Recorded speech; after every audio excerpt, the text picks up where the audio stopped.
రాష్ట్రంలోని దర్యాప్తు విచారణ సంస్థలతో ముఖ్యమంత్రి చంద్రబాబు సచివాలయంలో సమావేశమయ్యారు. ప్రస్తుతం రాష్ట్రంలో జరుగుతున్న వివిధ కేసుల విచారణ, దర్యాప్తు అంశాలపై సీఎం సమీక్షించారు. ఫైబర్ నెట్ కేసు, మదనపల్లిలో ఫైళ్లు దగ్ధం కేసు, ఇసుక దోపిడీ విచారణ, మద్యం కుంభకోణం తదితర వ్యవహారాల్లో జరుగుతున్న దర్యాప్తుపై ఆరా తీశారు.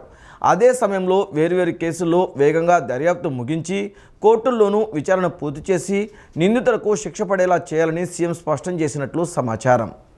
రాష్ట్రంలోని దర్యాప్తు విచారణ సంస్థలతో ముఖ్యమంత్రి చంద్రబాబు సచివాలయంలో సమావేశమయ్యారు.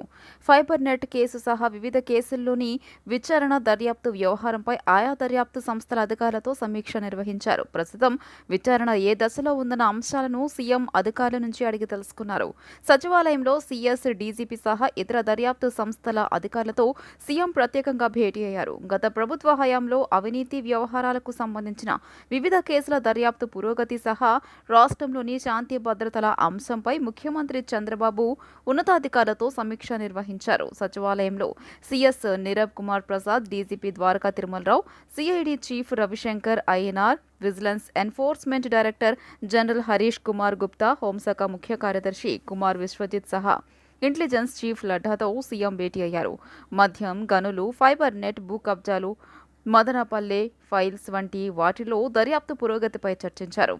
ఫైబర్ నెట్లో జరిగిన అక్రమాల వ్యవహారం సహా గనుల శాఖలో ఇసుక తవ్వకాలను ప్రైవేట్ ఏజెన్సీకి అప్పగించేయడం వంటి అంశాలపైన సీఎం అధికారులతో చర్చించారు. గనుల అక్రమాలకు సంబంధించి ఇప్పటికే ఏపీ ఎండీసీ మాజీ ఎండీ వెంకట్రామరెడ్డిని అరెస్టు చేశామని అధికారులు సీఎం దృష్టికి తీసుకెళ్లారు. మరోవైపు మద్యం కుంభకోణంలోనూ విచారణ జరుగుతోందని సిఐడి అధికారులు వివరించినట్టు తెలుస్తోంది. ఏపీ బ్యావరేజెస్ కార్పొరేషన్ మాజీ ఎండీ వాసుదేవరెడ్డి సహా మరికొందరు ఈ అక్రమాల వెనుక ఉన్నారని, వాటిని లోతుగా దర్యాప్తు చేస్తున్నట్లు అధికారులు చెప్పినట్టు తెలుస్తోంది. విజయవాడ కృష్ణలంకలోని పొట్టి శ్రీరాములు హైస్కూల్ను ఎమ్మెల్యే గద్దె రామ్మోహన్తో కలిసి ఎంపీ కేశినేని శివనాథ్ సందర్శించారు. పొట్టి శ్రీరాములు గ్రౌండ్లో క్రికెట్ ఆడుకునే విధంగా సదుపాయాలు, వాకింగ్ ట్రాక్ ఏర్పాటుకు కృషి చేస్తారని హామీ ఇచ్చారు. అనంతరం వృద్ధులకు పెన్షన్లు పంపిణీ చేశారు. విజయవాడ కృష్ణలంకలోని పొట్టి శ్రీరాములు హైస్కూల్ను ఎమ్మెల్యే గద్దె రామ్మోహన్తో కలిసి ఎంపీ కేశినేని శివనాథ్ సందర్శించారు. వాకర్స్తో మాట్లాడి గ్రౌండ్లో ఉన్న సమస్యలు తెలుసుకుని ఆ సమస్యలపై సానుకూలంగా స్పందించారు.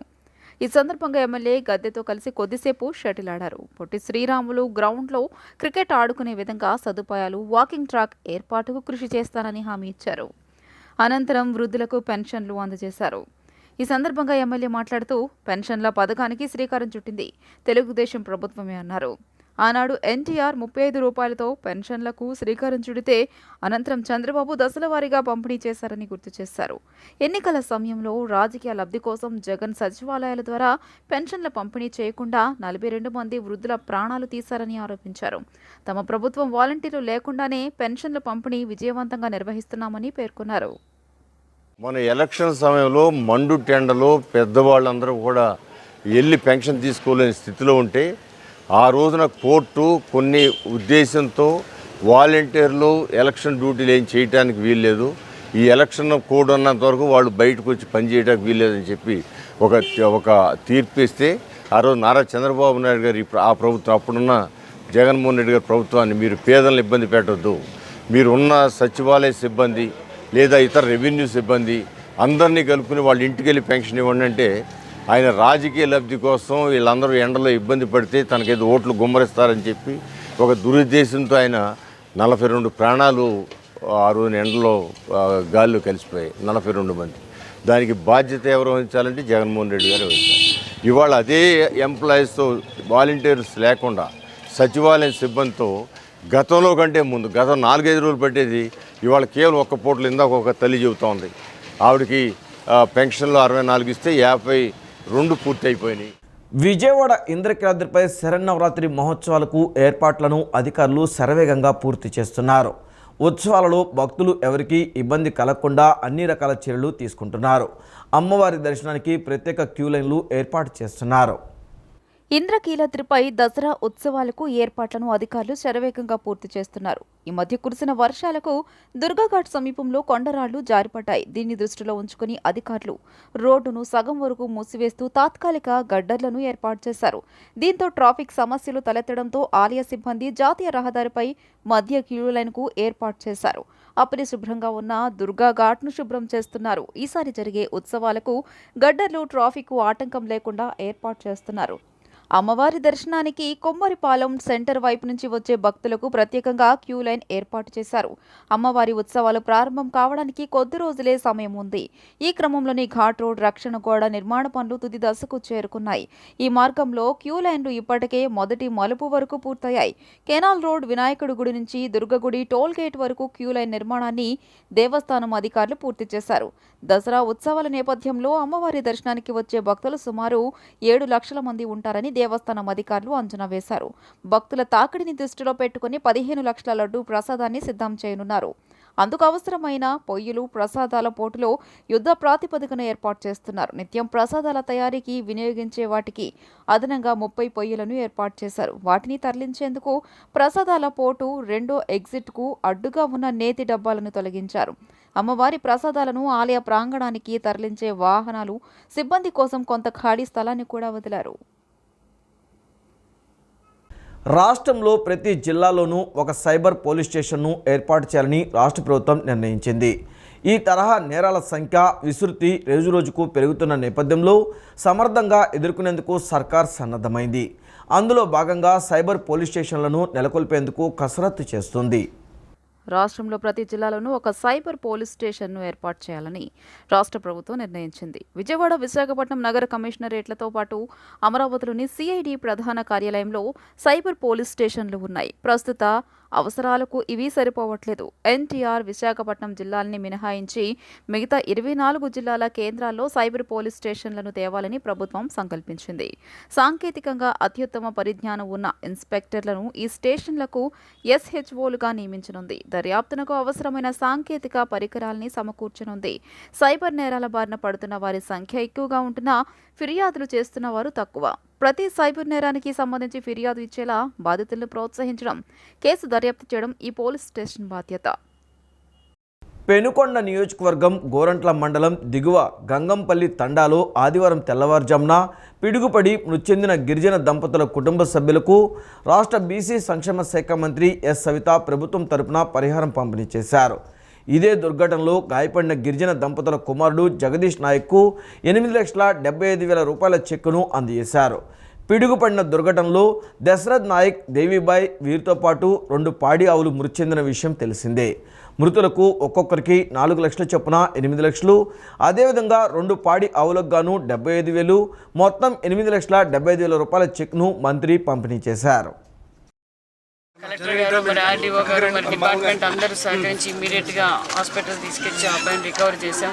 ఈ విషయం ముఖ్యమంత్రి చంద్రబాబు నాయుడు గారికి ఇమీడియట్గా జరిగిన తక్షణమే తెలియజేశాను. వెంటనే చంద్రబాబు నాయుడు గారు కూడా ఈ విషయం కనుక్కొని వారి కుటుంబానికి అండగా ఉండండి, ఎల్లవేళ్ళ కుటుంబానికి అండగా ఉండి మన ప్రభుత్వం తరఫున కూడా అబ్బాయికి సహాయార్థం ఒక్కొక్కరికి, అంటే తల్లికి 4 లక్షలు, తండ్రికి 4 లక్షలు, ఆవులకు 87.5 లక్షల రూపాయలు. అంటే ఇప్పుడు మేము చెక్కు కూడా ఇమ్మీడియట్గా చెక్కు కూడా అందజేసాం. 8,75,000 రూపాయల చెక్కు కూడా అందజేసాం.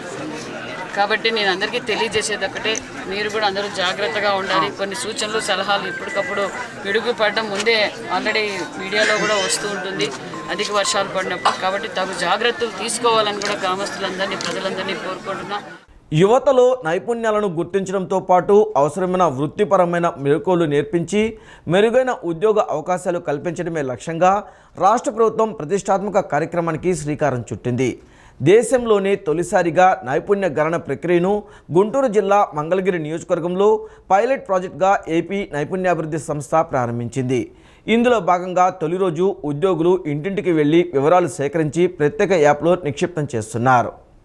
దేశంలోని తొలిసారిగా నైపుణ్య గణన ప్రక్రియను గుంటూరు జిల్లా మంగళగిరి నియోజకవర్గంలో పైలట్ ప్రాజెక్టుగా ఏపీ నైపుణ్యాభివృద్ధి సంస్థ ప్రారంభించింది. ఇందులో భాగంగా తొలి రోజు ఉద్యోగులు ఇంటింటికి వెళ్లి వివరాలు సేకరించి ప్రత్యేక యాప్లో నిక్షిప్తం చేస్తున్నారు. మంగళగిరి నియోజకవర్గంలో 1,35,914 గృహాలు, తుళ్లూరు మండలంలో 25,507 గృహాలతో కలిపి మొత్తం 1,61,421 కుటుంబాల నుంచి వివరాలు సేకరించనున్నారు. మొత్తం 100 గ్రామాల్లో సిబ్బంది సర్వే చేపడతారు. నైపుణ్యాభివృద్ధి సంస్థ కేంద్ర కార్యాలయం నుంచి పురోగతిని ఎప్పటికప్పుడు పర్యవేక్షిస్తారు. పైలట్ ప్రాజెక్టు నివేదిక ఆధారంగా రాష్ట్ర వ్యాప్తంగా ఈ ప్రక్రియ ప్రారంభించాలని ప్రభుత్వం నిర్ణయించింది. యువత అక్షరాస్యుల కాదా, ఉద్యోగుల చదువు పూర్తయినా ఖాళీగా ఉంటున్నారా తదితర 25 ప్రశ్నల ద్వారా సమాచారాన్ని సర్వే బృందం సేకరిస్తోంది. ఈ ప్రక్రియలో నైపుణ్యాభివృద్ధి సంస్థ ఈడీ అనిల్ కుమార్, అదనపు కమిషనర్ శకుంతల సిబ్బంది పాల్గొన్నారు. దసరాకు సొంతోళ్లకు వచ్చి వెళ్లే వారి కోసం ఏపీఎస్ఆర్టీసీ అదనంగా 6,100 ప్రత్యేక బస్సులు నడిపేందుకు ప్రణాళిక సిద్ధం చేసింది.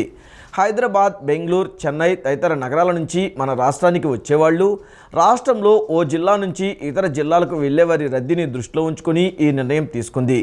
పండుగకు వచ్చేవారి కోసం ఈ నెల 4 నుంచి 11 వరకు 3,040 బస్సులు, తిరుగు ప్రయాణమయ్యే వారికి ఈ నెల 12 నుంచి 20 వరకు 3,060 బస్సులు నడపనున్నారు. దసరా పండుగకు స్వస్థలాలకు వెళ్లే ప్రజలకు ఎటువంటి అసౌకర్యం కలగకుండా ఆర్టీసీ ప్రత్యేక బస్సులను నడుపుతోంది. 6,100 ప్రత్యేక బస్సులు నడిపేందుకు ప్రణాళిక సిద్ధం చేసింది. పండుగకు వచ్చే వారి కోసం ఈ నెల 4 నుంచి 11 వరకు 3,040 బస్సులు, తిరుగు ప్రయాణమయ్యే వారికి ఈ నెల 12 నుంచి 20 వరకు 3,060 బస్సులు నడపనున్నారు. హైదరాబాద్ నుంచి 990, బెంగళూరు నుంచి 275, చెన్నై నుంచి 65 బస్సులు రాష్ట్రానికి రాకపోకలు సాగించనున్నాయి. విజయవాడ నుంచి 400, విశాఖ నుంచి 320, రాజమహేంద్రవరం నుంచి 260, ఇతర జిల్లాల నుంచి 730 ప్రత్యేక బస్సులను రాష్ట్రంలోని వివిధ ప్రాంతాలకు నడిపేలా ఏర్పాట్లు చేశారు. ప్రత్యేక బస్సులు అన్నింటిలోనూ సాధారణ ఛార్జీలే వసూలు చేస్తున్నామని అధికారులు తెలియజేశారు. రాకపోకలకు కలిపి ఒకేసారి ముందస్తు రిజర్వేషన్ చేసుకుంటే ఛార్జీల్లో 10% రాయితీ అమలు చేస్తున్నారు. ప్రత్యేక బస్సులో రిజర్వేషన్ బుకింగ్ ఇప్పటికే ప్రారంభమైందని, ప్రయాణికులకు ఇబ్బందులు లేకుండా పర్యవేక్షణకు హైదరాబాద్తో పాటు అన్ని ముఖ్య కేంద్రాల్లో అధికారులు, సూపర్వైజర్లను నియమించినట్లు తెలియజేశారు. ఏదైనా రూట్లలో ప్రయాణికుల రద్దీ పెరిగితే వెంటనే మరిన్ని సర్వీసులు పెంచుతామని వెల్లడించారు. నిత్యం పుస్తకాలతో కుస్తీ పట్టే విద్యార్థులు వేదికపైకి వచ్చి ప్రదర్శనలు ఇచ్చారు.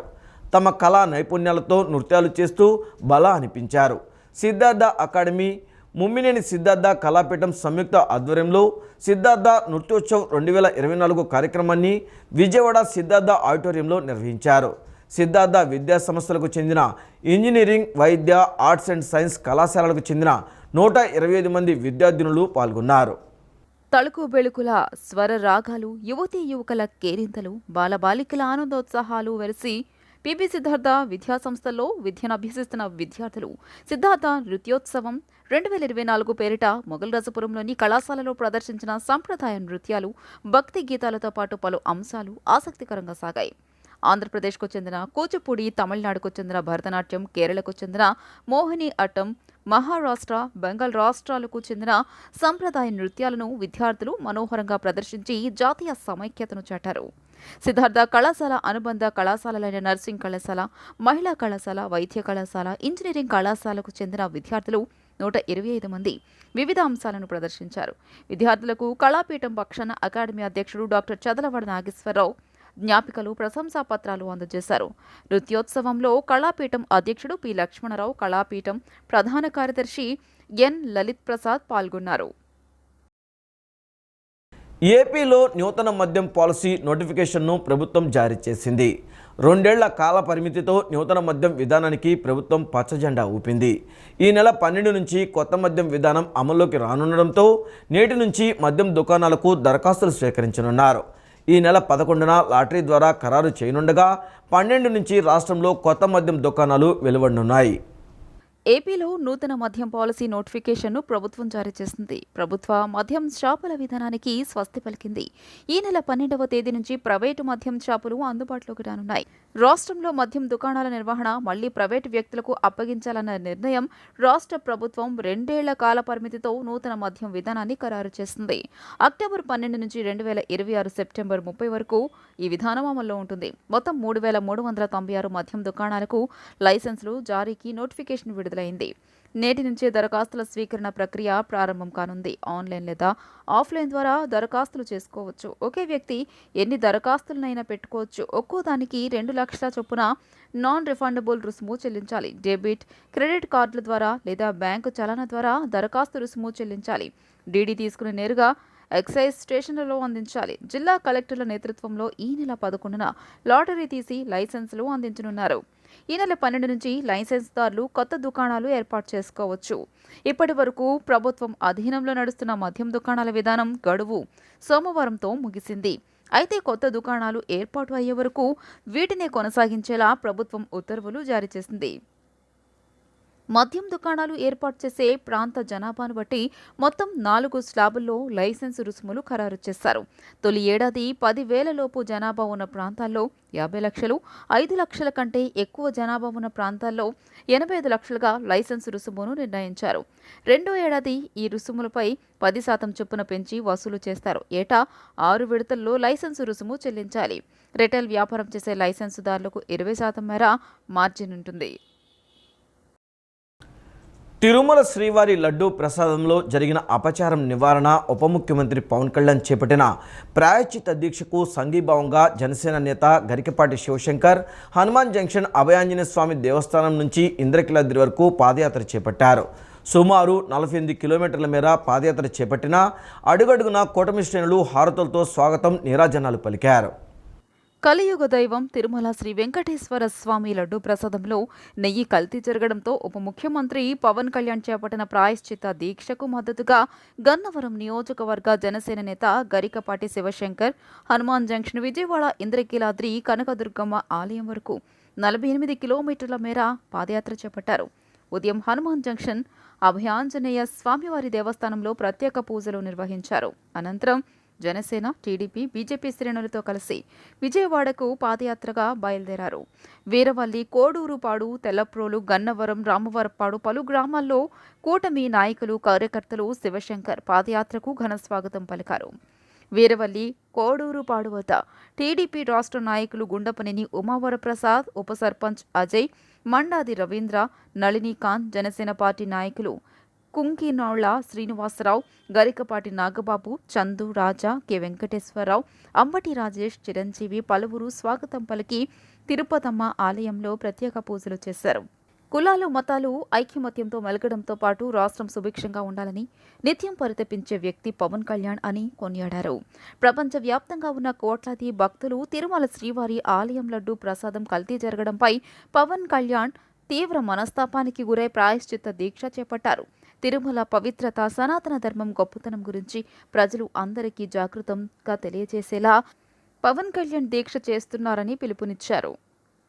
ప్రాయశ్చిత్త దీక్ష 11 రోజులు వేశారు. ఈ దీక్ష అయిపోయిన సందర్భంగా ఆయన తిరుపతి నుంచి తిరుమల పాదయాత్రగా బయలుదేరి ఈరోజు ఆయన కాలినడకన వెళ్తున్నారు. ఆయనకి సంఘీభావంగా మేము ఈరోజు హనుమాన్ జంక్షన్ అభయాంజనేయ స్వామి టెంపుల్ కాడి నుంచి కాలినడకన విజయవాడ దుర్గమ్మ టెంపుల్ వరకు సుమారు 48 కిలోమీటర్ పాదయాత్ర పవన్ కళ్యాణ్ గారి సంఘీభావంగా, కూటమి ప్రభుత్వానికి సంఘీభావంగా వెళ్తున్నాము.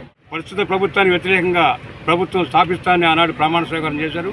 అదే రకంగా కూటమి ప్రభుత్వం అధికారంలోకి వచ్చింది. అదే రకంగా ఇప్పుడు సనాతన ధర్మ పరిరక్షణకు పాదయాత్ర చేసి సనాతన ధర్మాన్ని పరిరక్షిస్తానని శబ్దం చేశారు. దానికి అనుగుణంగా వారికి ధన్యవాదాలు. అట్లాగే గరికపాటి శివశంకర్ గారికి, జనసేన పార్టీకి, అట్లాగే బీజేపీ పార్టీకి, తెలుగుదేశం పార్టీ తరపున అంతా కూడా వారికి ధన్యవాదాలు ప్రత్యేక. విద్యార్థులు టెక్నికల్గా అభివృద్ధి చెందిన ఆధునిక సాంకేతికతను పెంపొందించుకోవడానికి అమృత సాయి సరైన వేదికని కళాశాల secretary and correspondent K Rammohan Rao అన్నారు. సీనియర్స్, జూనియర్స్ స్నేహపూర్వకంగా మెలగాలని, జూనియర్స్ మొదటి సంవత్సరంలోనే మంచి ప్రణాళికతో 4 సంవత్సరాల కోర్సులో విజయం సాధించడానికి సిద్ధంగా ఉండాలని కోరారు. కంచికచర్ల మండలం పరిటాల సమీపంలోని అమృత సాయి ఇంజనీరింగ్ కళాశాలలో నిర్వహించిన ఫ్రెషర్స్ డే వేడుకలు అంబరాన్ని తాకాయి. కళాశాల secretary and correspondent K Rammohan Rao జ్యోతి ప్రజ్వలన చేసి ప్రారంభించారు.